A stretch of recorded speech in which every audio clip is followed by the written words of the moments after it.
નમસ્કાર મિત્રો, મારી ચેનલમાં તમારું સ્વાગત છે। મિત્રો, હાલ વડોદરાથી દુઃખદ સમાચાર સામે આવી રહ્યા છે। વડોદરા શહેરની મધ્યથી પસાર થતી વિશ્વામિત્રી નદીનો કિનારો અસામાજિક તત્વોનો અડ્ડો બન્યો છે।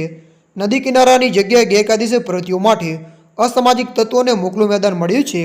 સયાગંજ વિસ્તારના કાલાઘોડા બ્રિજ નીચે નદી કિનારાના ભાગે ગાંજાનો છોડ જોવા મળ્યો છે।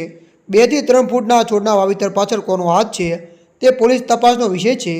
પાવાગઢથી નીકળતી વિશ્વામિત્રી નદી શહેરની મધ્યથી પસાર થતી આગળ ખંભાતના ખાતને મળે છે। તો વધુમાં આપને જણાવી દઈએ કે વિશ્વામિત્રી નદી કિનારાના મોટા ભાગના વિસ્તારમાં અવારું જગ્યા છે।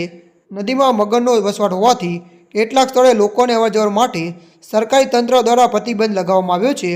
રાહદારીઓને અવરજવરથી દૂર એવા એકાદના સ્થળોએ અસામાજિક તત્વોએ અડ્ડો બનાવ્યો છે। અસામાજિક તત્વો દ્વારા આ વિસ્તારમાં ગેરકાયદેસર પ્રવૃત્તિઓ કરવામાં આવે છે। ત્યારે મિત્રો, હાલ માટે આટલું। મળીશું નવી અપડેટ સાથે। જો તમને અમારો વિડીયો પસંદ આવે, લાઇક, શેર અને સબસ્ક્રાઈબ કરી નાખજો। ધન્યવાદ।